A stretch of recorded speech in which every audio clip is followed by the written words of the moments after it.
জিজ্ঞাসা করার কথা কোনটা নিয়ে? Ma'am antenatal care. Antenatal care. আচ্ছা তাহলে শুরু করছি। আমরা সবাই জানি যে জুমে যখন আমরা কথা বলবো, যদি ইনসিডেন্টালি একসাথে দুইজন শুরু করে দাও তাহলে একজন আর যে কথা বলছো না সে অবশ্যই মিউট করে রাখবা। অনেক সময় এক্সট্রা সাউন্ড গুলো আসে, ডিস্টার্ব হয়। আমরা জাস্ট 1 ঘন্টার মধ্যে যতটুকু আলোচনা করবো, আমি আশা করি ছোট চ্যাপ্টার তো সুন্দর পড়া হয়ে যাবে। তো আমরা তাহলে সরাসরি প্রশ্নে যাচ্ছি। ধরে নিচ্ছি তোমরা পড়ে, কেউ পড়িয়ে থাকুক বা না থাকুক, অ্যাটলিস্ট তোমরা নিজেরা পড়ে এসছো এবং এই কোশ্চেন অ্যান্সারিং এর মাধ্যমে আমরা কিন্তু ক্লিয়ার হয়ে যাব কার কোথায় ভুল বোঝা আছে, অ্যান্সারিংটা কেমন হবে সেই জিনিসগুলো। সো অ্যান্টিনেটাল কেয়ারে কিন্তু রিটেন কোশ্চেনও হতে পারে, শর্ট যেগুলো শর্ট অ্যান্সার কোশ্চেন হয় সেগুলো হতে পারে, শর্ট এসিকিউ টাইপ কোশ্চেন হতে পারে, এখান থেকে এমসিকিউ আসতে পারে। এই অ্যান্টিনেটাল কেয়ারের উপরে তোমরা হয়তো বা স্ট্রাকচার ওরাল এক্সামিনেশনেও ফেস করতে পারো। তাহলে আমরা এখন এমনকি কাউন্সিলিং স্টেশনও থাকতে পারি। তাহলে আমরা অ্যান্টিনেটাল কেয়ারে শুরু করছি। প্রথমে কি প্রশ্ন হবে? Define antenatal care. তো আমরা প্রশ্ন জিজ্ঞাসা করার সঙ্গে সঙ্গে কেউ একজন অ্যান্সার দিয়ে ফেলবো। হ্যাঁ, শুরু করে দাও। ম্যাম আসসালামু আলাইকুম। Systemic supervision including careful history taking, examination and advice of a pregnant woman is called antenatal care. Very good. তাহলে দেখো ও বলেছে যে সিস্টেমিক সুপারভিশন। এই সিস্টেমিক সুপারভিশনের মধ্যে আমরা কি কি করি সে কথাটাও বলে দিয়েছে, অর্থাৎ কম্পোনেন্ট গুলো কিন্তু চলে এসছে এখানে। যেমন সে বলেছে যে হিস্ট্রি টেকিং করবে, তারপরে এক্সামিনেশন করবে, ইনভেস্টিগেশন করবে, অ্যাডভাইস দিবে।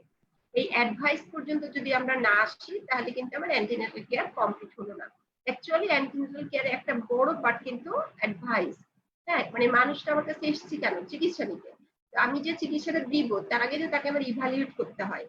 তো as a part of evaluation আমরা হিস্ট্রি নেই, তার জেনারেল হিস্ট্রি গুলা নেই, এই ডিজিজ স্পেসিফিক নেই, এখনকার হিস্ট্রি নেই, প্রিভিয়াস হিস্ট্রি নেই, ফ্যামিলি হিস্ট্রি নেই। তার মানে হিস্ট্রি যে ফরম্যাট আছে সেই ফরম্যাটটা ধরেই আমরা যাই।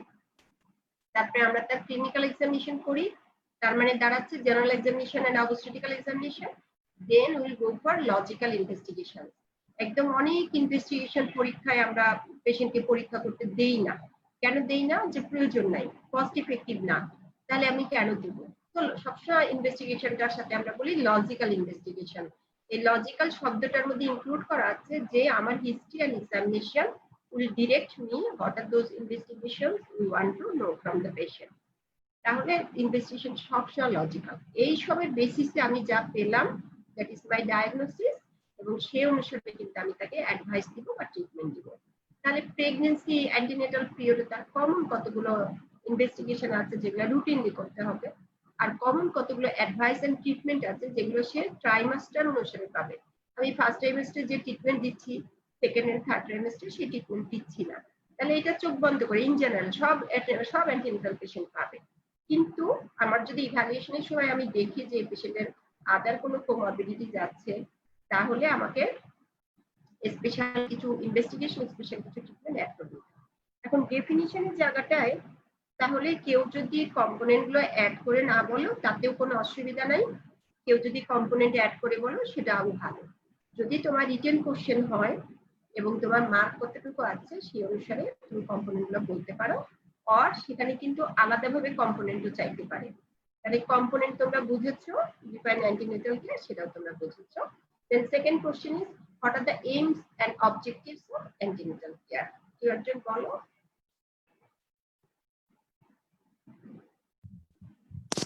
Ma'am, to screen out high risk cases, prevent and detect the earliest any complication, ensure medical surveillance and prophylaxis, educate the mother about the physiology of pregnancy and labor by charts and demonstrations and diagram, and remove the fear of pregnancy. Discuss about the place and time and mode of delivery, and to motivate the couple about the need of family planning. Good. তাহলে this R the AIIMS. এখন বইতে কিন্তু হুবহু এরকমই লেখা আছে। তাহলে কি আমরা এগুলো মুখস্থ করবো? ধরো মুখস্থ কথাটা কদিন পরে ছুটে গিয়েছে, ভুলে গিয়েছি, তাহলে এটা লিখতে পারবে না। হ্যাঁ, বইতে এভাবেই আছে। আমি চাই তোমরা আজকে বই খুলেই কথা বলো, অথবা পড়ে যদি মনে থেকে থাকে বলো, কোনো অসুবিধা নাই, কারোর হার্ড কপি থাক বা মোবাইলে থাক, তোমরা দেখে দেখেই বলো, কোনো অসুবিধা নাই। কিন্তু জিনিসগুলো বুঝতে হবে। আসলে একটা পেশেন্ট, ধরো আমি তোমাদেরকে এখন একটা সিনারিও বলছি। Patient come at primary gravida, come at 8 weeks of pregnancy for antenatal checkup। এই পেশেন্টের অ্যান্টিনেটাল চেকআপ 8 সপ্তাহে আমার কাছে এসেছে। এখন আমি কি করব? আমার অ্যান্টিনেটাল চেকআপে তার প্রতি আমার অ্যাপ্রোচটা কি হবে একটু বলো তো।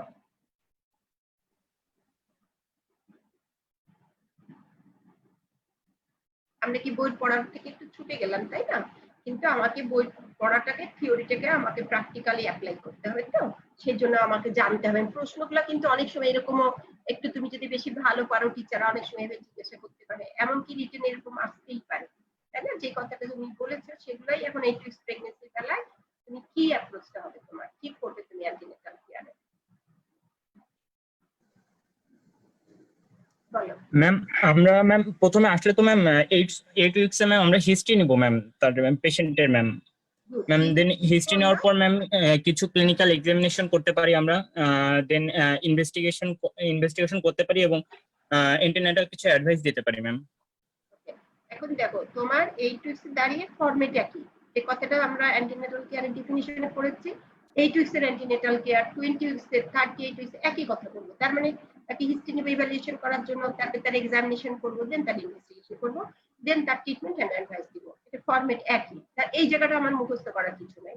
এখন বলো, 8 weeks এর এই পেশেন্টের হিস্ট্রিতে তুমি কি পেতে চাও, কি পাবে, কি হিস্ট্রি নিবে?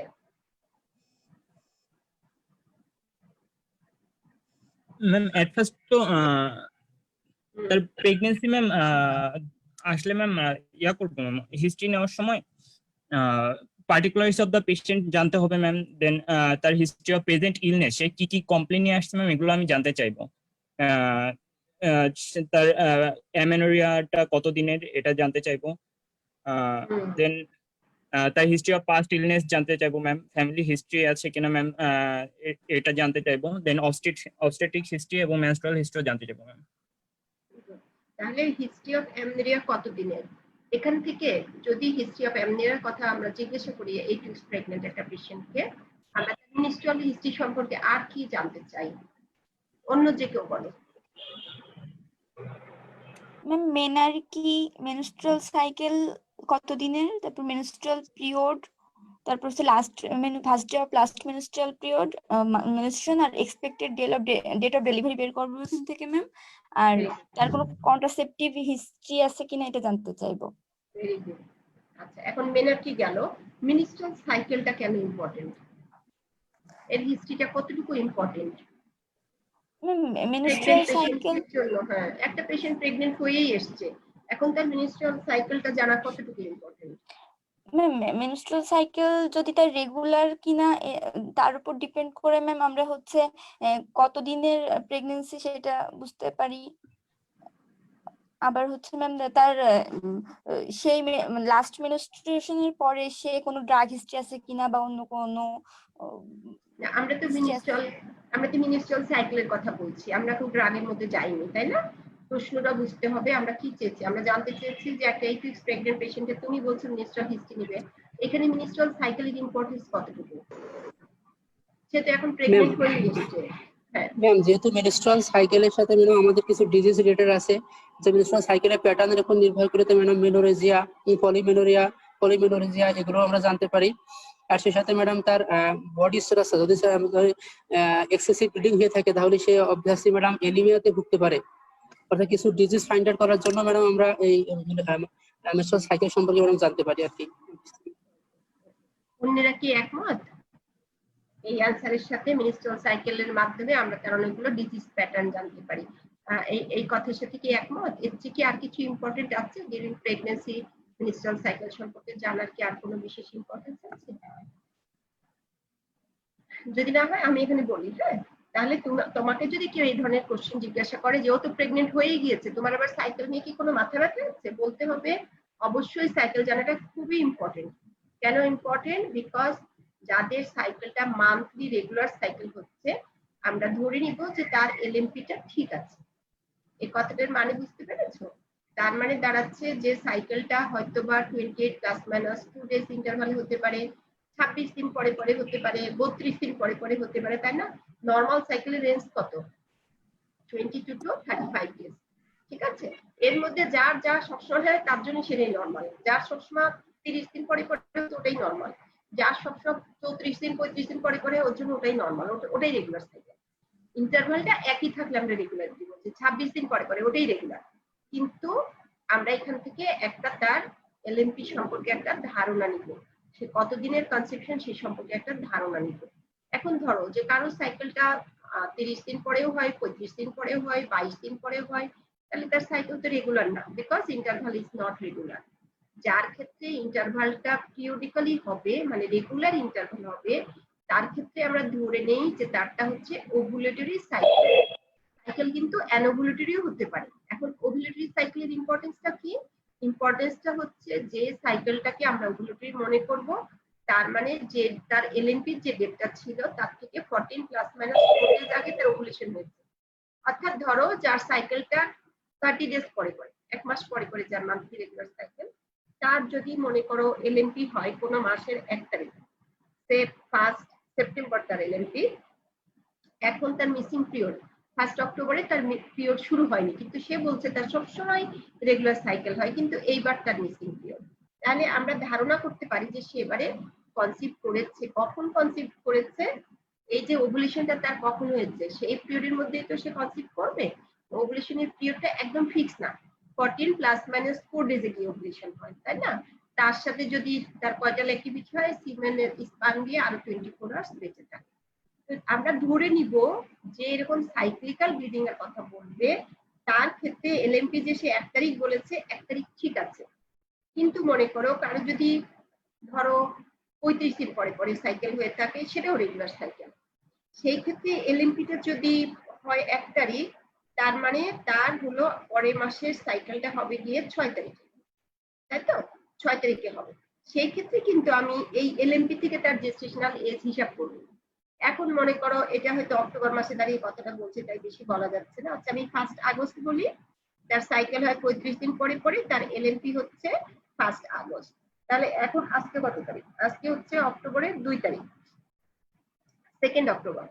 তার ডেট পার হয়েছে কতদিন? 1 আগস্ট, 1 সেপ্টেম্বর, 1 অক্টোবর, 4 সপ্তাহ হওয়ার কথা, কিন্তু ওর অ্যাকচুয়ালি 35 দিন পরে পরে সাইকেল।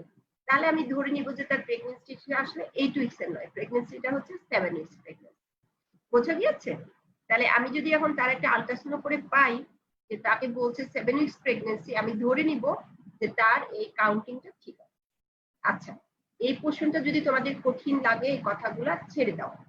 তুমি যেটা বলবে যে সাইকেল রেগুলার মানেই আমরা ধরে নিব যে সেটা ওভুলেটরি সাইকেল, তাহলে তার এলএমপি যেটা বলছে সেটা তার কনসেপশন করার সাথে ঠিক আছে। এলএমপি ডেটে তো সে কনসিভ করে না, সে কনসিভ করার পরে তার এক্সপেক্টেড ডেট অফ মেনস্ট্রুয়েশনটা পার হয়ে যায়। আমরা ধরে নিচ্ছি যে তার এলএমপিটা ঠিক আছে, মানে দাঁড়ালো এলএমপি যখন আমরা ফিক্স করি, আমাদের ইডিডি তো শুধু ক্যালকুলেশনের ব্যাপার, ওয়ার্ল্ড ওয়াইড একই রকম। তুমি ঢাকায় বসে যে ইডিডি কাউন্ট করবা, আর রাজশাহী বসে বসে একই ইডিডি কাউন্ট করবা, বাট যদি তোমার এলএমপি ভুল হয়ে থাকে, ডেফিনেটলি তোমার ইডিডি ভুল। ক্লিয়ার হয়েছে জিনিসটা? তাহলে মিনিস্ট্রিয়াল সাইকেলের ইম্পর্টেন্সটা কি? ইম্পর্টেন্স হচ্ছে যে যা রেগুলার মান্থলি সাইকেল হচ্ছে, আমরা তার ক্ষেত্রে এলএমপিটা সঠিক বলে বিবেচনা করবো। আর যদি থাকে তার ইরেগুলার সাইকেল, 2 মাস 3 মাস পরেও হয়, কখনো 1 মাস পরেও হয়, তখন আমরা সাইকেলটাকে কি বলছি ধরো হাইয়েস্ট গ্যাপ কত? 3 মাস, লোয়েস্ট গ্যাপ কত? 1 মাস। তাহলে আমরা বলছি তার সাইকেলটা irregular, coming at N interval of 1 to 3 month of duration, এই ইন্টারভ্যালে তার পিরিয়ডটা হচ্ছে, সো দিস ইজ ইরেগুলার। এখন ধরো যে তার এলএমপি সে বললো 1 জুন, কিন্তু তার হলো 3 মাস পরে পরেও কখনো সাইকেল হয়, অ্যানোভুলেটরি সাইকেল। তাহলে যদিও সে এলএমপি বলছে 1 জুন, এখন 1 জুন থেকে যদি আমি ইডিডি হিসাব করি, ইডিডি কত তারিখ হয় বলো তো? 1 জুন খাতা কলম আছে কাছে, ঠাস করে বলে ফেলবা। 1 জুন যদি এলএমপি হয়, ইডিডি কবে হবে? 7 দিন যোগ করো, ডেটের সাথে 7 দিন যোগ করো, 7 এর 8, 1 জুন বলেছি না, 8 আর কি 6 এর সাথে আমরা যোগ করব 9, তো 9 যদি যোগ করি 9 6 15, 15 মানে একটা বছর হচ্ছে 12 মাস, 12 মাস পার হয়ে পরের বছর পড়ে গিয়েছে। তাহলে এই বছরের মধ্যে যদি না থাকে, তাহলে আমি 9 মাস যোগ করব না। তাহলে আমি কি করব? আমি 12 মাস থেকে 3 মাস বাদ দিব, মানে এই জুন থেকে নেক্সট 2021 এর জুন হিসাব করব। করে সেখান থেকে 3 মাস বাদ দিব, সরি, তাহলে হবে কি মার্চ। তো তার ইডিডি হচ্ছে 8 মার্চ। ঠিক আছে, বুঝতে পেরেছো? 8 মার্চ 2021। এই যে তার আমি ইডিডি বের করলাম, কিন্তু আমার মাথায় থাকতে হবে তার সাইকেলটা ইরেগুলার ছিল, মেবি এই ডেটটা সঠিক ডেট নয়। তখন আমি আর্লি আল্ট্রাসোনোগ্রাফি করে আমি ফিক্স করব যে তার আসলে ইডিডিটা কবে। So it is the first and foremost duty of the obstetrician to fix the date of delivery, expected date of delivery. কারণ কি, এক্সপেক্টেড ডেট অফ ডেলিভারি বললেই যে ওই ডেটে ডেলিভারি হয় তা কিন্তু হয় না। কতজনের হয় জানো? আমরা যে এত মাথা নষ্ট করে ইডিডি বার করি, কতজনের হয় ওই ডেটে ডেলিভারি? only 4%। only 4% এর ডেট হবে ইডিডি। কিন্তু আমার এই প্রথমে বসেই কিন্তু ইডিডি ফিক্স করতে হবে। আমি কিন্তু একটা 32 সপ্তাহের রোগীকে দেখে ইডিডি ফিক্স করব না, আমি সেটা কাজটা করব একদম শুরুতেই, ফার্স্ট বুকিংই আমি ঠিক করব তার ইডিডি কবে। তাহলে ইম্পর্টেন্সটা হচ্ছে যখন ইডিডিটা আমি ফিক্স করলাম, নানাভাবে ফিক্স করতে হয়, ইডিডি কিন্তু খুব ইম্পর্টেন্ট। তখন কিন্তু আমি জানতে পারি রোগীটা ইডিডি থেকে কতটুকু পিছিয়ে আছে, সে প্রিটার্ম হচ্ছে কিনা, এখন তার একটা সমস্যা হয়েছে, আমি তাকে ইনডিউস করব কিনা, অথবা সে ডেট কতদিন পার হয়ে গেছে, সেখানে প্লাসেন্টাল ইনসাফিসিয়েন্সি হচ্ছে কিনা, আইইউডি রিস্ক আছে কিনা, ফিটাল ডিস্ট্রেস হচ্ছে কিনা, এই জিনিসগুলো তখন আমাদের জন্য বুঝতে সুবিধা হয়। সেজন্য টু ফিক্স দ্য ইডিডি হচ্ছে ফোরমোস্ট ডিউটি অফ অবস্টেট্রিশিয়ান, এবং সেটা আমরা আর্লিতেই করব। তাহলে দেখো, তুমি হিস্ট্রির মধ্যে বলেছো যে তার পার্টিকুলার শুনবে, ভেরি গুড। তারপরে বলেছে সে তার মিনিস্ট্রাল হিস্ট্রিটা নিবে, ফরম্যাটেই আছে মেনার্কি কবে আমরা সেটা জানবো। মিনিস্ট্রাল সাইকেল থেকে আমরা তার জিজ্ঞাসা করতে পারি। মিনিস্ট্রাল সাইকেলে মিনিস্ট্রাল হিস্ট্রি মানে 3টা জিনিস, সেটা গাইনির পেশেন্ট হোক আর অবসেট পেশেন্ট হোক, 3টা জিনিস তোমাকে মনে রাখতে হবে। একটা হচ্ছে তার সাইকেল, কতদিন পরে পরে হচ্ছে, দ্যাট মিনস দ্য ইন্টারভাল, কতদিন পরে অ্যাপিয়ার করছে ফ্লোটা, ইভেন্টটা। সেকেন্ড হচ্ছে কতদিন পারসিস্ট করছে, how long it is persistent, 3 দিন, 4 দিন, 6 দিন, 7 দিন, 15 দিন। থার্ড হচ্ছে তার অ্যামাউন্ট অফ লস, কতটুকু লস হচ্ছে। আমরা জানি 2 to 80 সিসি লস হচ্ছে কমন। এখন যার 70 সিসি যায় প্রথম থেকে মেনার্কি থেকে, সে বলবে আমার সারা জীবন এরকম বেশি বেশি যায়, ওটাই তার জন্য নর্মাল। কেউ বলবে আমার একদম স্ক্যান্টি যায়, ওটাই নর্মাল। কিন্তু এমন একজন বললো যে তার আগে থাকতো 3 দিন করে, এখন আসে 6 দিন করে, তাহলে কি ডিউরেশন বেড়েছে না? It's a form of মেনোরিজিয়া। আবার যদি সাইক্লিক্যালি হয়, আবার একজন বললো যে না আগে আমার 3 দিন থাকতো, এখনো 3 দিন থাকে, কিন্তু আগে এত ফ্লো হতো না, আগে আমি 3টা প্যাড চেঞ্জ করতাম দিনে, এখন আমাকে 6-7টা প্যাড চেঞ্জ করতে হয়, এবং আগে ফ্লুইড অ্যামাউন্টে যেটা এখন কিন্তু এটা ক্লট আকারে যায়, জমা জমা রক্ত যায়। তার মানে কি তার ফ্লুইড অ্যামাউন্ট অফ লস বেড়েছে। তাহলে এটা আর অবস্টেট্রিক্স এর পেশেন্টের জন্য মিনিস্ট্রাল সাইকেলের মধ্যে আমাদের একটা জিনিস বেশি বলতে হবে, সেটা হচ্ছে তার এলএমপি কবে, ইডিডি কবে। এই এলএমপির জায়গাটায় দাঁড়িয়ে তুমি যখন একটা পেশেন্টের বেড টেস্ট প্রেজেন্ট করো, বলো যে তার হচ্ছে এলএমপিটা 5 জুন বা 5 অক্টোবর, তখন আমরা বলি যে তুমি কিভাবে এলএমপি ফিক্স করলা। এই জায়গাটা আমরা কিন্তু খুব গভীরভাবে জানতে চাই। এটা যে স্টুডেন্টের কাছে জানতে চাই তা না, আমরা কিন্তু ইন্ডিভিজুয়াল প্রত্যেক পেশেন্টের কাছে জানতে চাই যে তার এলএমপিটা আমি ফিক্স করতে পারলাম কিনা। তাহলে ফিক্স করার একটা জিনিস হচ্ছে সাইকেল শুনতে হবে, তার রেগুলার সাইকেল ছিল কিনা। সেকেন্ড হচ্ছে যে সে কোনো হরমোনাল ট্রিটমেন্টের মধ্যে ছিল কিনা। হরমোনাল ট্রিটমেন্ট হতে পারে, সে হয়তো ওরাল পিল খাচ্ছে, অথবা সে ওভুলেশন ইনডিউসিং ড্রাগ নিচ্ছে, তার ইনফার্টিলিটি, সে ওভুলেশন ইনডিউসিং ড্রাগ নিয়ে করেছে কিনা। তাহলে সেই ক্ষেত্রেও কিন্তু আমরা ধরে নিতে পারি যে তার এলএমপিটা অতটা ফিক্স না। তাহলে এইগুলো যদি হিস্ট্রি ঠিক থাকে, দেন এলএমপি ফিক্স। তখন এলএমপি হিসাব করার পরে আমরা 7 দিন দিব, ডেটের সাথে 9 মাস দিব, মাসের সঙ্গে দিয়ে আমরা ইডিডি বার করবো। এখানে তোমাদের অবশ্যই জানতে হবে যে এলএমপি থেকে ইডিডি বার করাটা। হ্যাঁ, আমি আর একটা ছোট্ট এলএমপি থেকে ইডিডি বার করার একটা এক্সাম্পল দিই। সে কোনো পেশেন্টের হচ্ছে 1 জানুয়ারি 2020 যদি হয় তার এলএমপি, ইডিডি ঠাস করে বলে ফেলো। 1 জানুয়ারি 2020 এলএমপি, ইডিডি কবে? জানুয়ারি, হ্যাঁ 1 জানুয়ারি 2020। Start will be the EDD. কঠিন লাগছে প্রশ্ন? একটু দ্রুত কমিউনিকেট করতে হবে, আমাদের সময় চলে যাচ্ছে। অক্টোবরের 8 ম্যাডাম। 8 অক্টোবর 2020। হ্যাঁ, কিন্তু অনেক বেশি সময় লাগলো কেন? তোমাদের কি ইডিডি বার করা কঠিন লেগেছে? ইডিডি বার করা কিন্তু কঠিন না, কঠিন হচ্ছে যার 8 অক্টোবর তার আজকে কত জেস্টেশনাল এজ? তোমাকে যদি সেপ্টেম্বরের সে ধরো 20 তারিখে দাঁড়িয়ে, মানে 20 তারিখে তুমি সেপ্টেম্বরের 20 তারিখে রুগীটা দেখছো, আমরা অক্টোবরে এখনো ছুঁই নাই, আমরা সেপ্টেম্বরের 20 তারিখে দাঁড়িয়ে আছি, তার ইডিডি হচ্ছে 8 অক্টোবর। এখন তোমাকে যদি কেউ বলে বা তুমি যদি বেড কেসটা প্রেজেন্ট করো, তোমাকে তো বলতে হবে প্রাইমি গ্রাভিডা, এত weeks of pregnancy with labour pain, এইসব কথা বলতে হবে। তাহলে তুমি কত উইকস অফ প্রেগন্যান্সি তখন বলবা? বলো দেখি, কত উইকস অফ প্রেগন্যান্সি বলবা?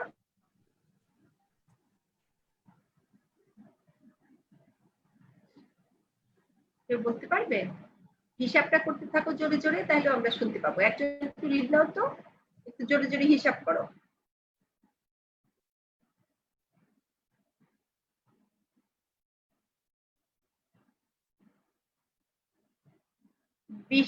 20 সেপ্টেম্বরে দাঁড়িয়ে যার ইডিডি 8 অক্টোবর, তার জেস্টেশনাল এজ কত? আমি কিভাবে হিসাবটা করব? তোমরা যেভাবে হিসাব করছো সেটা একজন একটু বলো তো, কিভাবে হিসাব করছো? একজন কথা বললো, আমরা তার সাথে থাকি।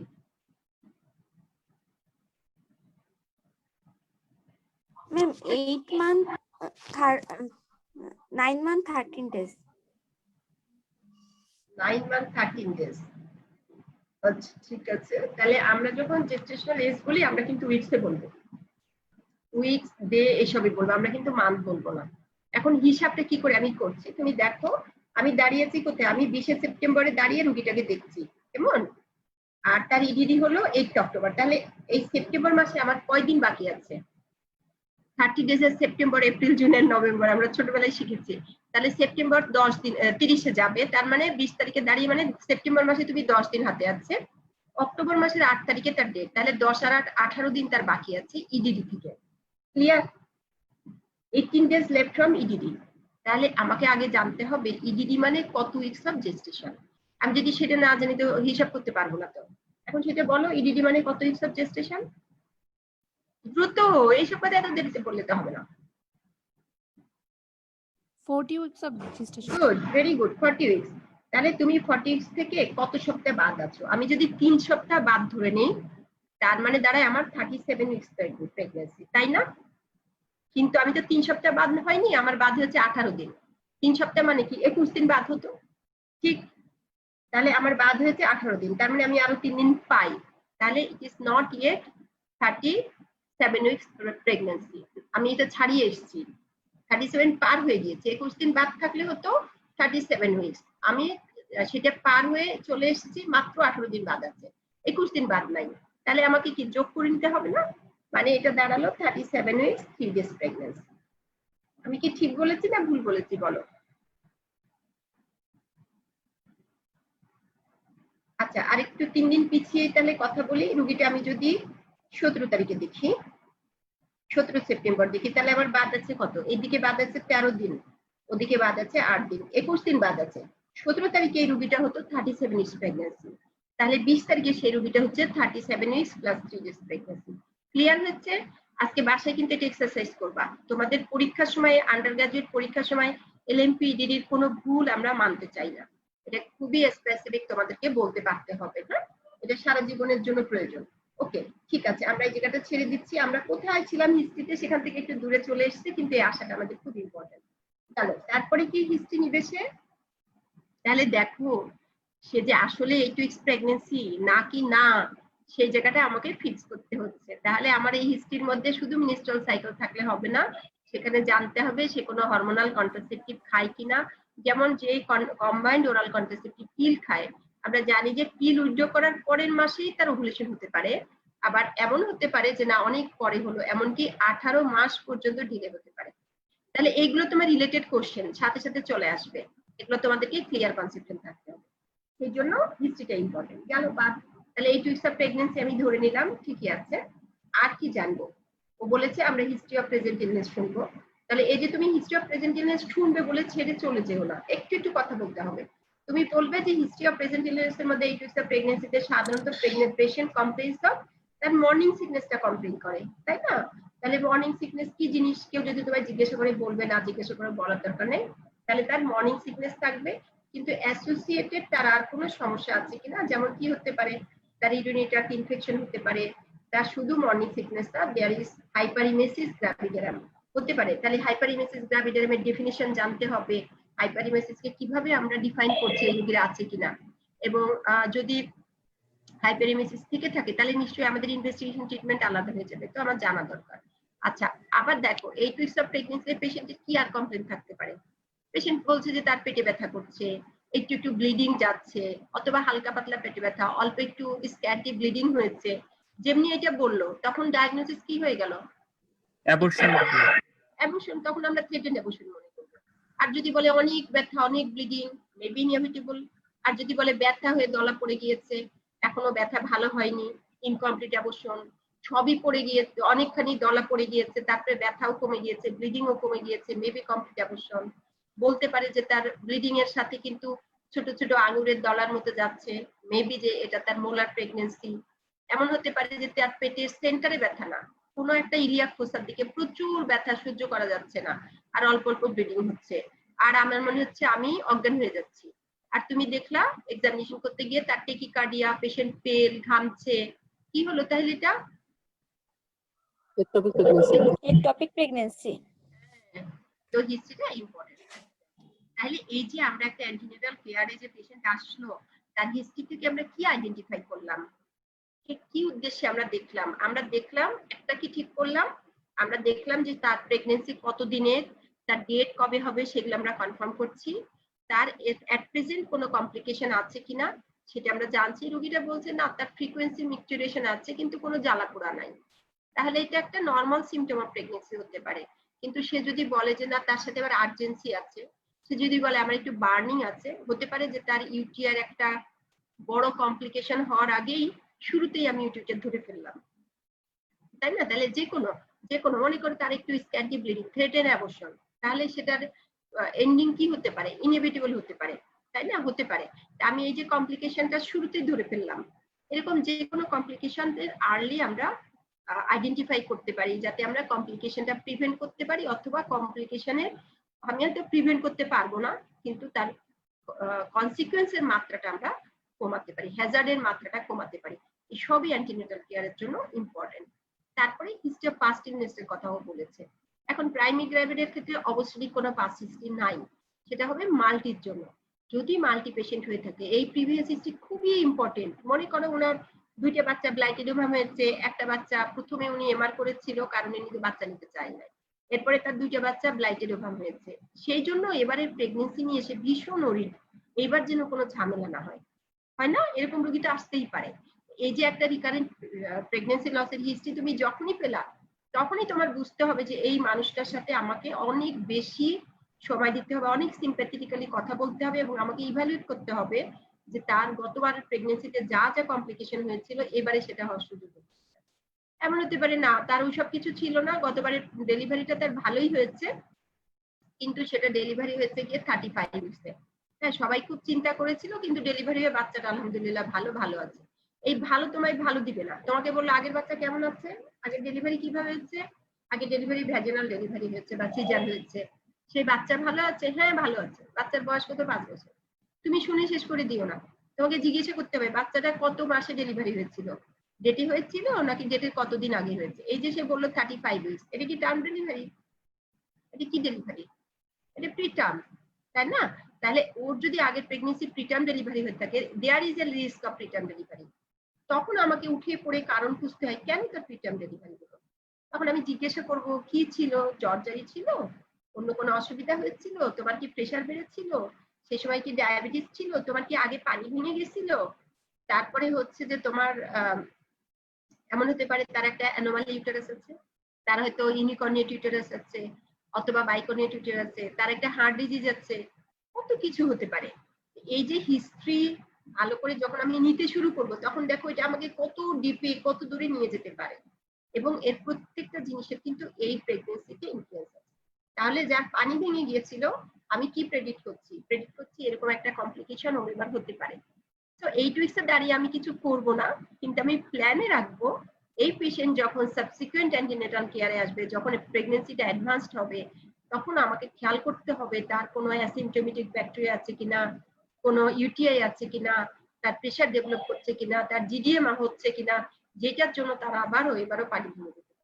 তাহলে কি দাঁড়ালো অ্যান্টিনেটাল চেকআপে তোমরা যে অবজেক্টিভের মধ্যে বলেছিলা যে তুমি তার অ্যাডভান্স একটা কমপ্লিকেশনের একটা অ্যাডভান্স স্টেজ তুমি আইডেন্টিফাই করবা। কেন করবা? যাতে প্রেজেন্ট প্রেগনেন্সিটা তার ভালোভাবে টার্ম প্রেগনেন্সি করতে যায় এবং সেফ আউটকাম হয়। তুমি যখনই বলে দাও একটা পেশেন্টের প্রিটার্ম ডেলিভারি, তার মানে আনসেফ জিনিস তার সাথে ইনভাইট করা হয়ে গিয়েছে, এটা হবেই, কিছু না কিছু সমস্যাটা হতেই পারে। তো যেটা বলেছিলাম যে তুমি স্ক্রিন করো হাই রিস্ক কেস। দেখো তাহলে হাই রিস্ক কেস স্ক্রিনিং আমরা করছি।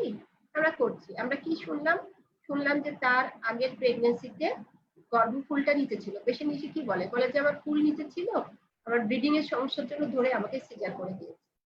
তাহলে যার আগের প্রেগনেন্সিতে প্লাসেন্টা প্রিভিয়া ছিল, তার এই প্রেগনেন্সিতেও প্লাসেন্টা প্রিভিয়া থাকতে পারে। এবং রিস্কটা দেখো, যার আগে প্লাসেন্টা প্রিভিয়া সিজার হয়েছে অথবা অন্য কোনো কারণে সিজার হয়েছে, মেবি ট্রান্সভার্স লাই ছিল, তারপরে ব্রিজ প্রেজেন্টেশন ছিল, ফিটাল ডিস্ট্রেস ছিল, সিজার হয়েছে।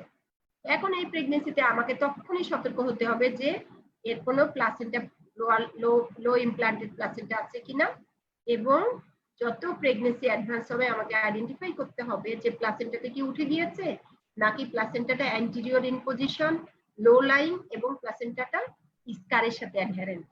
যেমনি আমি দেখবো যে অ্যান্টিরিয়র প্লাসেন্টা প্রিভিয়া, পোস্টিরিয়র হলে ভয় নাই, কারণ পোস্টিরিয়র তো স্কার না। আমি যদি আগের প্রিভিয়াস সিজারের কথা ধরি তাহলে আমি কেটেছি কোথায়?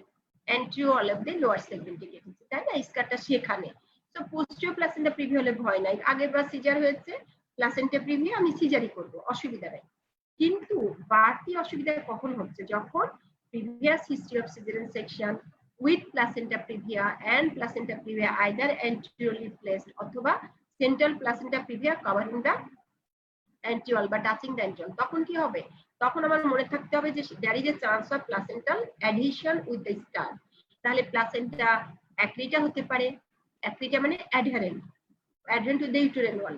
প্লাসেন্টা ইনক্রিটা হতে পারে, মানে সেটা ইনভেট করেছে।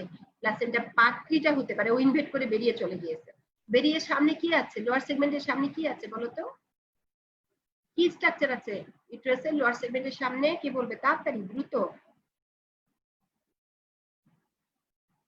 তাহলে একদিন সিজার অপারেশন দেখতে হবে, ভিডিও দিয়ে দেখো সিজার অপারেশন কিভাবে করে। বলো ইউটেরাসের লোয়ার সেগমেন্টের সামনে কি থাকে? অ্যান্টিরিয়র টু লোয়ার সেগমেন্ট কি আছে? Bladder. ডেফিনেটলি ইউরিনারি ব্লাডার আছে। আর lower segment and urinary bladder, এটার মাঝে শুধু একটা পেরিটোনিয়াল কাভারিং আছে, তাই না? যেটাকে আমরা বলি ইউটেরো ভেসিকল পাউচ, তাই তো? এখন যদি এমন হয় যে স্কার্টটা invaded by the villi, placental villi invade করে, তখনও পেরিটোনিয়াম দিয়ে ঢাকা আছে লোয়ার সেগমেন্টে, তাহলে আমরা তাকে বলবো কি? সেটা হচ্ছে পেনিট্রেট করেছে কিন্তু ব্লাডারকে তখনও টাচ করতে পারে। কিন্তু এমন হতে পারে যে এটা পার্ক্রিটা হয়ে সামনে ব্লাডারকেও ইনভেট করেছে, তাহলে আমি সিজার অপারেশন ব্লিডিং বন্ধ করতে পারবো না।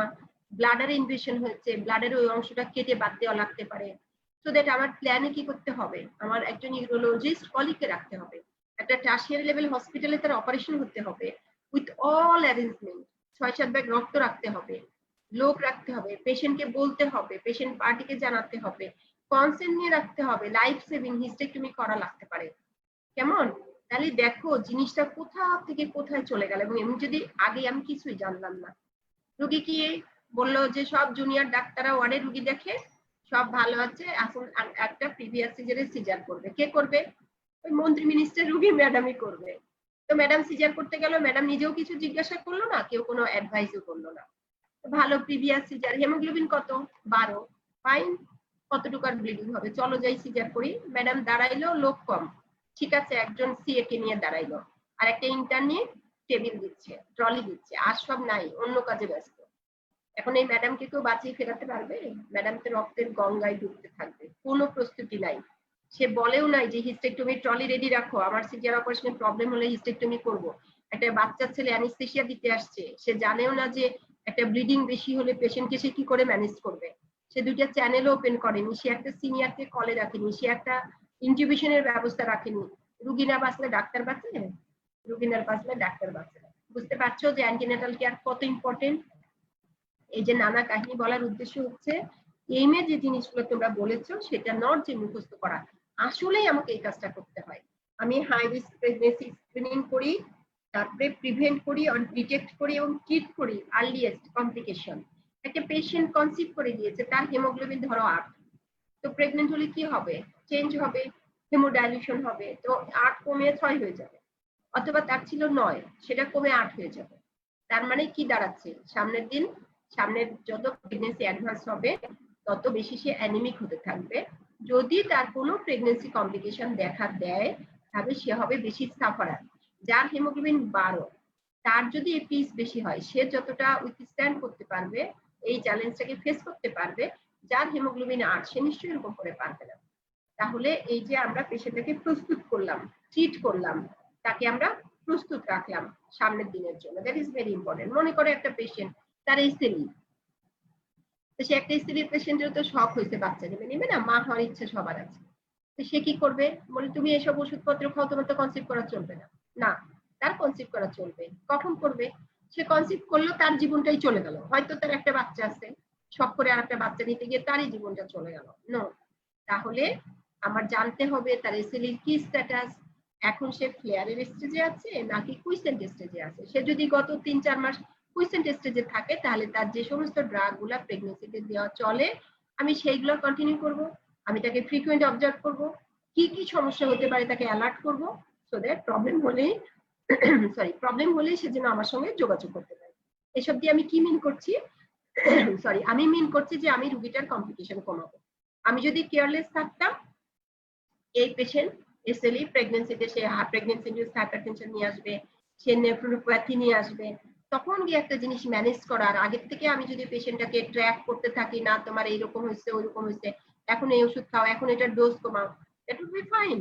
বুঝতে পারছো? তাহলে আমরা যে আর্লিতে প্রিভেন্ট করব অথবা ডিটেক্ট করব এবং ট্রিট করব আর্লিয়েস্ট এনি কমপ্লিকেশন যাতে না হয়। তারপরে আমরা রিস্ক অ্যাসেসমেন্ট কন্টিনিউ করতে থাকবো। ওর প্লাসেন্টা প্রিভিয়া ধরা পড়লে আমার কাছে এসে 20 উইকসে, তখন তো প্লাসেন্টা প্রিভিয়া বলবো না। কেন বলবো না বলো তো? 20 উইকসে প্লাসেন্টাকে লো লাইন প্লাসেন্টা বলবো, কেন প্লাসেন্টা প্রিভিয়া বলবো না? দ্রুত অ্যান্সার। কেউ কি আছো না চলে গিয়েছে বাড়িতে সবাই? আল্লাহ জানে। আমাকে একা রেখে চলে গেলে হবে না, কিন্তু দ্রুত অ্যান্সার করতে হবে। ওখান থেকে বল।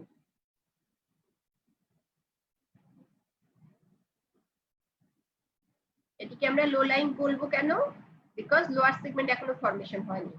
তাহলে হোয়াট ইজ প্লাসেন্টা প্রিভিয়া? তুমি সেই ডেফিনিশনে যখন যাবে তখন নিশ্চয়ই পড়েছো যে when placenta is implanted in the lower uterine segment, যার লোয়ার ইউটেরাইন সেগমেন্ট ফরমেশনই হয়নি তাকে তো আমি প্লাসেন্টা প্রিভিয়া বলবো না।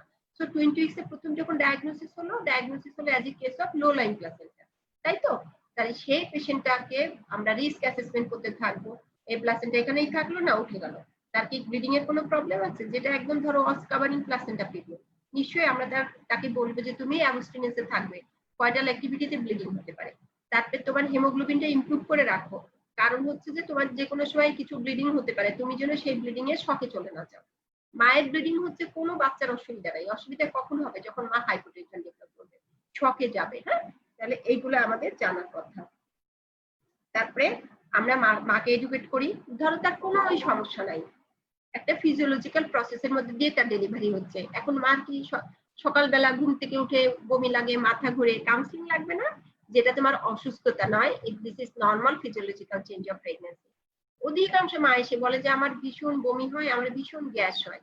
আমরা বুঝিয়ে দিই এই যে প্রেগন্যান্সিতে গ্যাস বাড়ে না, মানে অ্যাসিড ফরমেশনটা বাড়ে না, যেটা হয় সেটা হচ্ছে প্রোজেস্টেরন হরমোনের জন্য তার কার্ডিওইসোফেজিয়াল জাংশনটা লুজ থাকে, সো স্টোমাকের অ্যাসিড গুলা উপরের দিকে আসতে থাকে। I mean there is acid eruption. তার ফলে হয় কি, স্টোমাকের ওয়াল যে অ্যাসিডটা টলারেট করে, এসোফেগাসের এন্ডোমেট্রিয়ামটা অনেক বেশি থিন, এটা টলারেট করতে পারে না, সো হার্টবার্ন হয়। রোগী ভাবে আমার গ্যাসের সমস্যা হচ্ছে, অ্যাসিড বেড়েছে, সো নন প্রেগনেন্ট মানুষের মতো করে সে বেশি বেশি গ্যাস ওষুধ খাইতে থাকে, এটা কিন্তু তার ভালো হবে না। ঠিক আছে? তাহলে ওখানে আমরা অনেক কিছু শেখাই যে তুমি এইভাবে খাবে, একবারে স্টোমাক ফুল না হয়, খাওয়ার পরে লিন ফরওয়ার্ড করবে না, খাওয়ার সাথে সাথে শুয়ে পড়বে না। এই যে কথাগুলি আমরা তাকে বলি, কোথা থেকে বলি? On the basis of medical knowledge. তাহলে মাকে আমরা ফিজিওলজিক্যাল চেঞ্জেস ইন প্রেগনেন্সির সঙ্গে অ্যাডাপ্ট করাই, শেখাই। বলে কি আমার খালি শ্বাস ওঠানামা বেশি, আমার বুক ধরফর করে, আমরা কি বলি বুক ধরফরের কারণ খুঁজি আগে, অ্যানিমিক কিনা, তারপরে তার হচ্ছে হার্টের কোনো প্রবলেম আছে কিনা, আমরা দেখলাম কিছুই নাই। So this tachycardia is common for pregnancy. এখন ওকে আমি বলবো যে তোমার আমরা এই চেক করেছি, ভালো আছে, এইটা যেটা হচ্ছে এইটা তোমার প্রেগনেন্সির চেঞ্জ, এটা হওয়া ভালো, তোমার শরীরের মধ্যে রক্তটা বারবার করে সার্কুলেট হচ্ছে, সো দ্যাট প্লাসেন্টাল এরিয়া থেকে সেটা যেন এক্সচেঞ্জটা বেশি বারে হয়, বেশি ভালো হয়। এই যে ফিজিওলজিক্যাল চেঞ্জ গুলোর সাথে মাকে আমরা অ্যাডপ্ট করাচ্ছি, এটাও দরকার, এডুকেট করছি মাকে। তারপরে discuss couple about the place, time and mode of delivery. দেখো কত ইম্পর্টেন্ট যে তাকেই তার প্ল্যান করতে হবে, তুমি কোথায় ডেলিভারি হবে তার প্ল্যান কিন্তু এই অ্যান্টিনেটাল চেকআপের সময় তার করে নিতে হবে। সেটা ডিপেন্ড করছে আমি কত উইকসে গিয়ে তাকে এই মোড অফ ডেলিভারি বার্থ প্লেসের কথা কত উইকসে গিয়ে বলবো। তাই শুরু থেকে আমি বলে রাখতে পারি যে আপনি বাসা কোথায়, আচ্ছা এখন থেকে আপনি আস্তে আস্তে প্ল্যান করতে থাকেন, যোগাযোগ করতে থাকেন যে ডেলিভারির সময় আপনি কোথায় যাবেন। এই জায়গাটা তার জন্য চিনে রাখা ভালো। তার ইডিডি হয়তো 6 মাস পরে, মেবি তার একটা প্রিটার্ম লেবার হতে পারে, মেবি তার একটা অ্যাবর্শন হতে পারে, তাহলে সে জেনে রাখুক যে সে কোথায় যেতে চায়, কিভাবে যেতে চায়। মাঝরাতে যদি একটা প্রবলেম হয়, তার কোনো ট্রান্সপোর্ট আছে কিনা, ঢাকা শহরে মাঝরাতে কারো যদি প্রবলেম হয় সে কিন্তু গাড়ি ঘোড়া পাবে, মেবি সে এমন একটা জায়গায় আছে যে নদী পার হয়ে আসতে হয়, নদীতে হয়তো খেয়ার মাঝি নাই, অত রাতে পাওয়া যায় না। এই জিনিসগুলা তাকে প্ল্যান করতে হবে এবং দ্যাট ইজ ভেরি ইম্পর্টেন্ট। বিশেষ করে যে পেশেন্টের টার্সিয়ারি কেয়ার লেভেলে যাইতেই হবে, ধরো তার হচ্ছে প্লাসেন্টা প্রিভি আছে, আগের সিজার আছে, তার একটা অ্যাবসলিউট ইন্ডিকেশন অফ সিজারিয়ান সেকশনের কোনো কিছু আছে, তার ক্ষেত্রে কিন্তু আমরা অবশ্যই আগে যেতে বলবো, আগে থেকে প্ল্যান করতে বলবো। তারপরে আপনাকে আমরা মোটিভেট করবো about the need of family planning. এটা আর একটা গুরুত্বপূর্ণ। ফ্যামিলি প্ল্যানিং মানে কিন্তু কন্ট্রাসেপশন শুধু নয়, ফ্যামিলি প্ল্যানিং মানে এই নয় যে আমি তার বাচ্চা বন্ধ করে রাখছি, তার পপুলেশন কমায় রাখছি, not like that. Family planning মানে হচ্ছে একটা ওয়েল প্ল্যান ফ্যামিলি। তবে যদি একটা প্ল্যান ফ্যামিলি না হয় তাহলে সাউন্ডনেস, ফ্যামিলি হেলথিনেস এফেক্টেড হবে। যেমন ধরো একটা মায়ের বাচ্চা 6 মাস পেটে অথবা 1 বছর একটা ছোট বাচ্চা আছে বুকে, সেই মা যদি এখন আবার কনসিভ করে যায়, সে ঠিকই আর একটা বাচ্চা নিবে। আমরা সবাই অ্যাডমিট করি যে ওনার সেকেন্ড বেবি হওয়া দরকার, বাট নট নাও। এখন যে বাচ্চাটা সে কনসিভ করলো, সেই কনসিভ করার জন্য এই যে মানে প্রেগনেন্সির যে বাচ্চাটা তার ইন্টারটেন, সেই বাচ্চাটা যেমন সাফারার হবে শুধু না, যেই বাচ্চাটা তার কোলে আছে সেই বাচ্চাটাও সাফারার। সেই বাচ্চাটার ক্ষেত্রেও দেখা যাবে যে ইনফ্যান্ট, এটা তো 1 বছর হয়ে গেলে ইনফ্যান্ট বলবো না, আন্ডার 5 ডেথ রেট বেশি, মরবিডিটি বেশি, তার অসুস্থতা বেশি। এবং যে বাচ্চাটাদের পেটে আছে তার ক্ষেত্রে অন্য একটা নর্মাল বার্থ স্পেসিং এর চেয়ে তার স্মল ফর জেস্টেশনাল এজ হবে, প্রিটার্ম ডেলিভারি হবে, এগুলো রেট কম করে 1.5 গুণ বাড়বে। বোঝা গেল? তাহলে এই যে ফ্যামিলি প্ল্যানিংটা যে এত ইম্পর্টেন্ট লোকেরা জানে না। সে মনে করে আমি এত কষ্ট করে এই বাচ্চা নিয়েছি, ডেলিভারি করতেছি, আমি জীবনে আর বাচ্চা নিব না, বলবে এই কথাটা, কিন্তু প্র্যাকটিক্যালি সে গিয়ে আবার কনসিভ করে বসে থাকবে। সেই জন্য তাকে এই যে অ্যান্টিনেটাল চেকআপে সে কষ্টে আছে, হাঁসফাঁস করছে, খেতে পারে না, এই সময় থেকে তাকে আস্তে আস্তে করে বুঝাইতে হবে। একদিন বোঝালে হবে না, একদিন এই কানে শুনলে এই কান দিয়ে ফেলে দিবে। কেন? কারণ তার মনটা, ব্রেনটা এটার মধ্যে নাই। তুমি আমি যেভাবে বুঝছি সে সেভাবে বুঝছে না। আমরা বলি যে আপনার চোখের সামনে যদি একটা ছোট শিশু গিয়ে আগুনে হাত দেয়, আপনি কি দিতে দিবেন? সে বলবে না না, টাকা দিতে দিব, সে আমার নিজের বাচ্চা না হলেও দিতে দিব না, because I know the danger.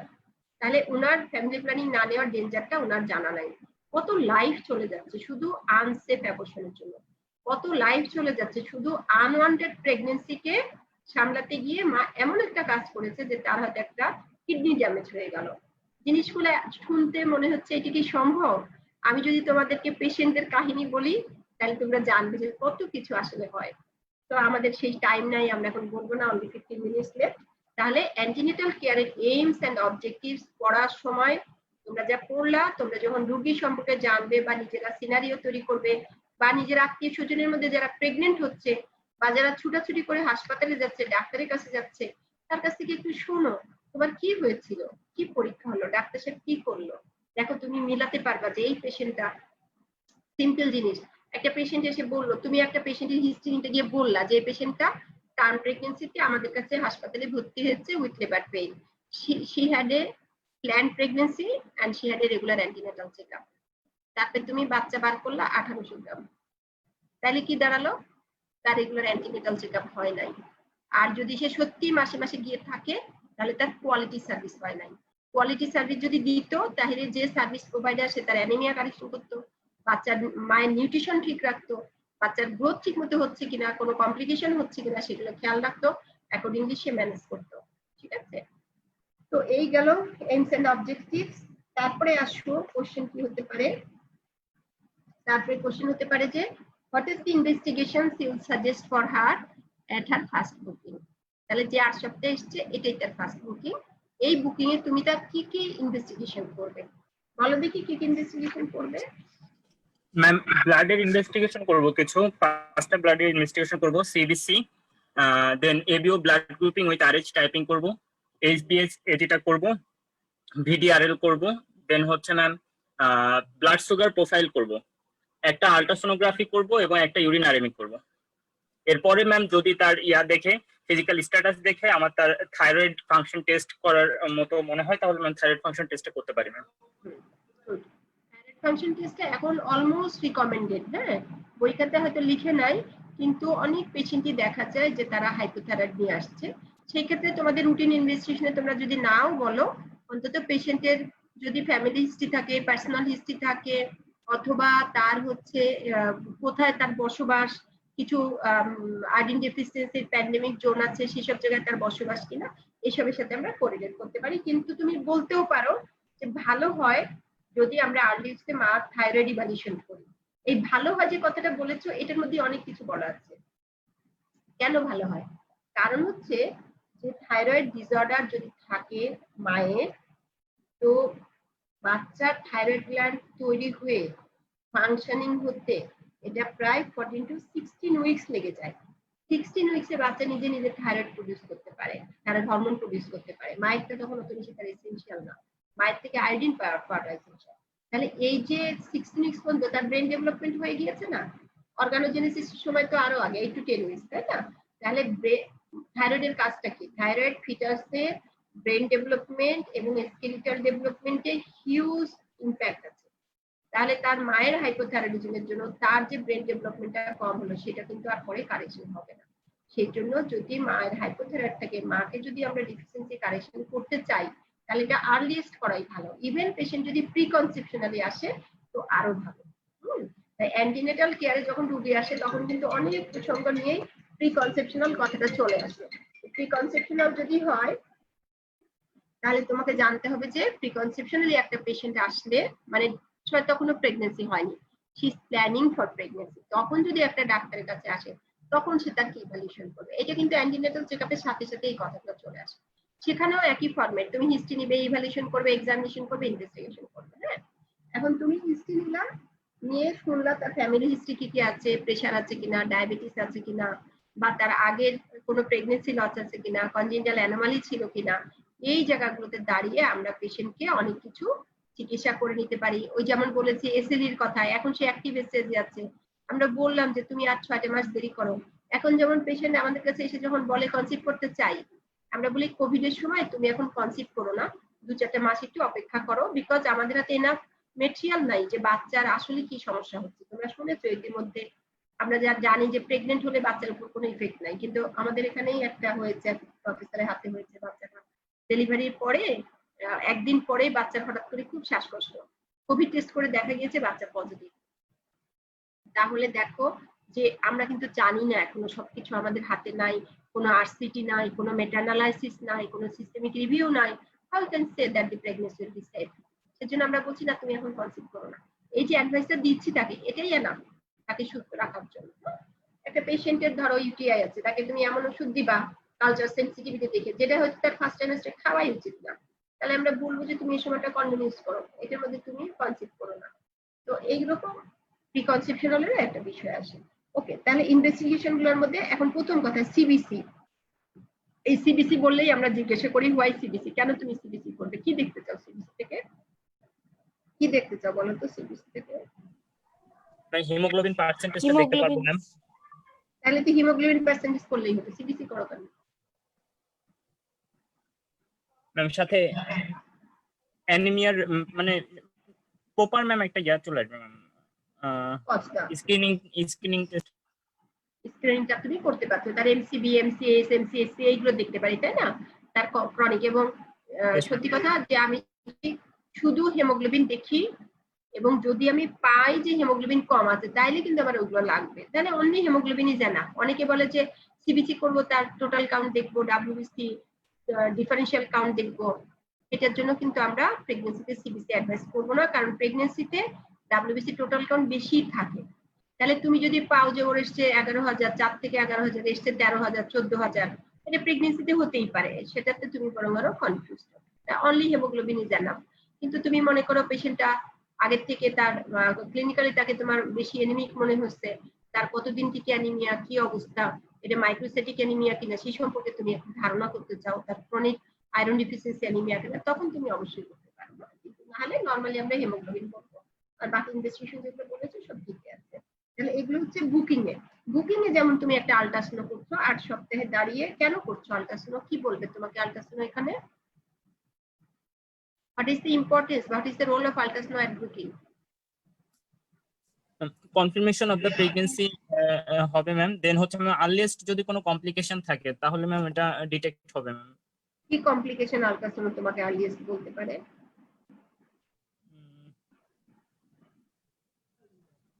Ma'am ব্লাইটেড ovum, ব্লাইটেড ovum বলতে পারে, ইউটেরাইন অ্যাবনর্মালিটি, ইউটেরাইন অ্যাবনর্মালিটি বলতে পারে, আর একটোপিক প্রেগন্যান্সি থেকে নরমাল প্রেগন্যান্সি আলাদা করবে। হ্যাঁ হ্যাঁ, তাহলে আমি যখন প্রথম করছি আল্ট্রাসাউন্ড 8 সপ্তাহে, প্রথম কথাটা হচ্ছে যে একটু know the date, gestational age কত তার, আমি সেটা বার করছি।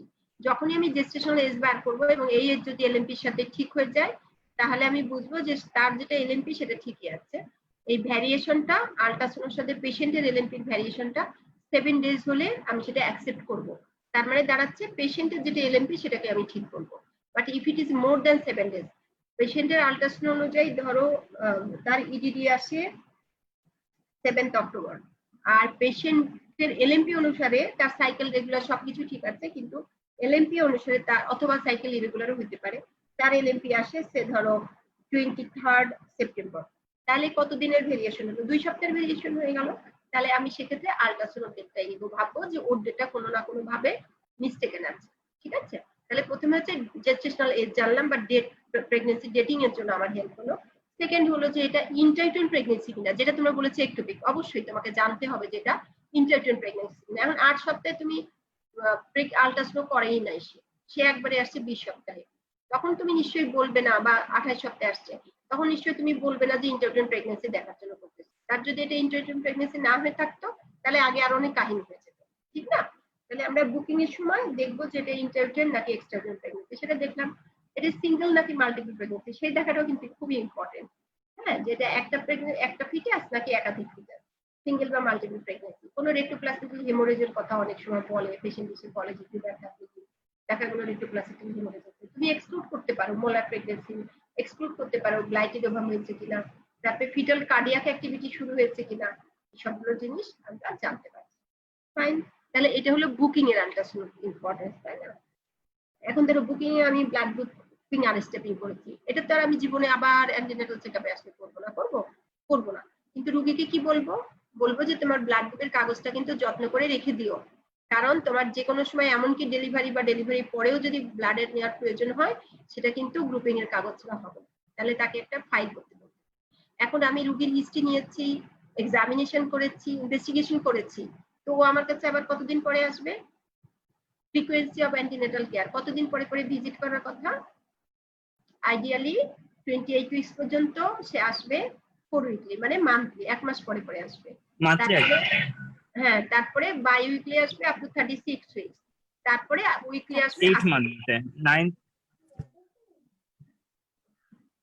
6 মান্থ না, মান্থলি হচ্ছে 28 উইকস পর্যন্ত, দেন বাই উইকলি হচ্ছে 36, দেন উইকলি হচ্ছে টিল ডেলিভারি। আর এছাড়া যদি তার কোনো কমপ্লিকেশন থাকে ইট ডিপেন্ডস, তাহলে সে সেভাবে ডাক্তারের সাথে যোগাযোগ করবে। আর WHO যেটা আমরা জানি সেটা কি জানি, WHO রিকমেন্ডেশনে আগে বলতো যে কম করে 4টা ভিজিট হতেই হবে। আমাদের বইতে যেটা লেখা আছে সেটা তোমরা পড়বে কত উইকসে এই ভিজিট কিন্তু পরপর 4 বার না, শেষে গিয়েও না, প্রথমেও না, মাঝখানেও না, এটা ভাগ করা আছে না 16 উইকস পর্যন্ত একবার, তারপরে আবার মাঝখানে, তারপরে আবার, তারপরে শেষে একবার। সেটা একদম বইতে যেভাবে আছে এটা অবশ্যই মুখস্থ রাখতে হবে। এখন হলো যে তুমি যে পেশেন্টের অ্যান্টিনেটাল চেকআপ করছিলা, সে তোমার কাছে 1 মাস পরে আসবে, রোগী অনেক সময় আসতে চায় না, প্রয়োজন হচ্ছে, সমস্যা হচ্ছে, আসে নাই, 2 মাস পরে আসবে। এই কাহিনী কি তোমার মনে থাকবে? কি ব্লাড প্রেশার দেখেছিলাম, কি পেয়েছিলাম, কি হিস্ট্রি ছিল, প্রিভিয়াস কি হিস্ট্রি ছিল, তাই কি তুমি আবার বসে বসে সব নতুন করে নিবা হিস্ট্রি? নিশ্চয়ই না।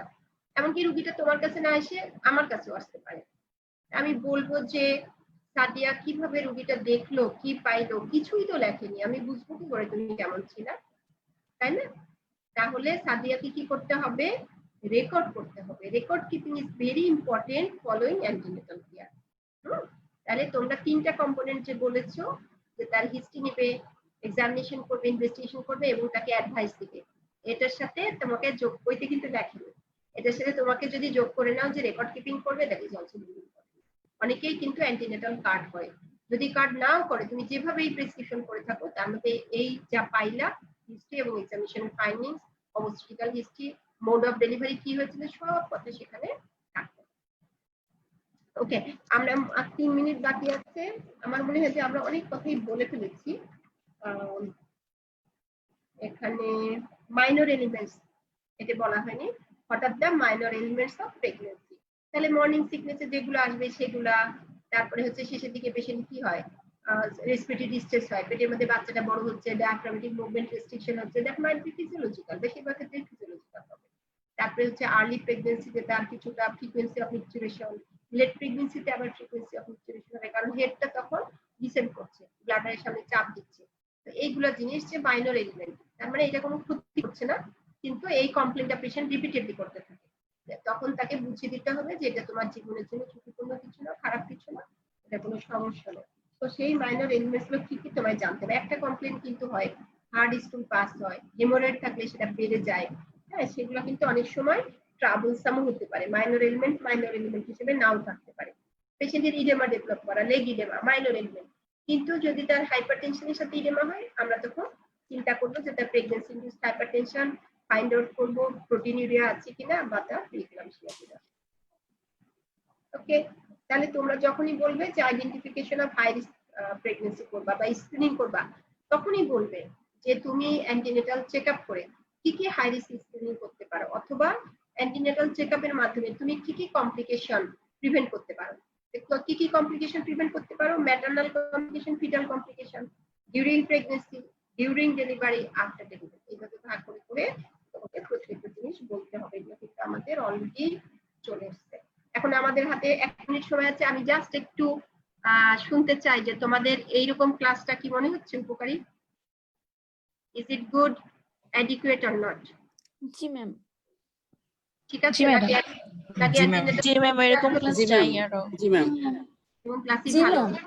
কিন্তু পড়ে আসছি না, না শুধু বই খুলে খুলে বললাম। বই খুলে বললে দোষ নাই কিন্তু, কারণ তোমার বইয়ের পৃষ্ঠা দেখা হলো, জানা হলো, আর একটু একটু না পড়ে একটু ভালো করে পড়লেই ভালো হয়, হ্যাঁ, কারণ পরীক্ষা দিতে হবে তো। ম্যাম ইম্পর্টেন্ট টপিকগুলো একটু সামারাইজ করে দিলে ম্যাডাম ভালো হয়। সামারাইজ মানে কি এরকম নাকি পড়াবো? জি ম্যাম, এরকম ম্যাডাম, যে মানে কোন ধরনের প্রশ্ন হতে পারে, অ্যানসার গুলো কিভাবে করব, ঠিক আছে ম্যাম। ঠিক আছে, আচ্ছা, তাহলে এর পরের চ্যাপ্টারটা আমরা নেক্সট করব যখনই পড়ি। আই ডোন্ট নো আমি কবে আবার আসতে পারবো, আমার খুবই সময়ের সংকট, ঠিক আছে? যদি আমাকে শুধু বলতো যে তুমি কেবল স্টুডেন্টদের ক্লাস নাও, I would be very happy, কিন্তু পাই নাই, অনেক কাজ দিয়ে রাখে, তখন আমি শেষ করতে পারি না। তো নেক্সট ডেটে আমরা কোন ক্লাসটা নিব, কোন চ্যাপ্টারের উপর পড়বো, নাকি আমরা পর পর এরকম পড়ে যাই? ম্যাম পর পর পড়ে গেলে জি জি ম্যাডাম। ম্যাডাম, সবগুলো ম্যাডাম করে দেওয়া পরে হবে। যদি জানাই। পর পর পড়ে যাই, ওকে, ঠিক আছে। তাহলে আমরা নেক্সট ডেটে চ্যাপ্টার 11 হলো antenatal assessment of fetal wellbeing. এটা খুব ইম্পর্টেন্ট, এটা সবসময় লাগবে যে তুমি কিভাবে অ্যান্টিনেটাল কি চেকআপ করে তুমি বাচ্চার ওয়েলবিংটা ইনশিওর করবে। তাহলে পড়ে আসতে হবে, কিন্তু তোমরা বইয়ের চ্যাপ্টার পড়বা, এখন কিন্তু গাইড করবা না, গাইড করলে এত ভালো করে বুঝতে পারবা না তো, ঠিক আছে? বইয়ের চ্যাপ্টারটা পড়ো, পড়ার পরে দেন তুমি প্রশ্নগুলো শুনে তোমার যদি মনে হয় যে হ্যাঁ এবার গাইডের প্রশ্নের সাথে মিলিয়ে আমার হচ্ছে অথবা কারেকশন লাগছে, তাহলে হয় কি ক্রস গ্রুপগুলো কখনো হয় না, আর একটা জিনিস এক্সপ্লানেটরি পড়লে সেটা মনেও থাকে দীর্ঘদিন। তো ছোট ছোট চ্যাপ্টার তো পড়তে তো মনে হয় তোমার 1 ঘন্টাও লাগবে না। আমরা নেক্সট ডেতে 11 নম্বর চ্যাপ্টার করবো, ঠিক আছে? আমরা আস্তে আস্তে যাব, ক্লিয়ার? তারপরে আমরা চলে যাব নরমাল মেথড, 13 নম্বর চ্যাপ্টারে নেক্সট ডেতে আমরা চলে যাব। 13 নম্বর চ্যাপ্টারটা একটু বড় আছে, আমরা হয়তো ভাগ ভাগ করে করব, ঠিক আছে? Thank you so much. Thank you ma'am. Thank you ma'am, আসসালামু আলাইকুম। আসসালামু আলাইকুম ম্যাম। Thank you ma'am. আসসালামু আলাইকুম। আসসালামু আলাইকুম ম্যাম। ভালো থেকো সবাই, হ্যাঁ, খোদা হাফেজ।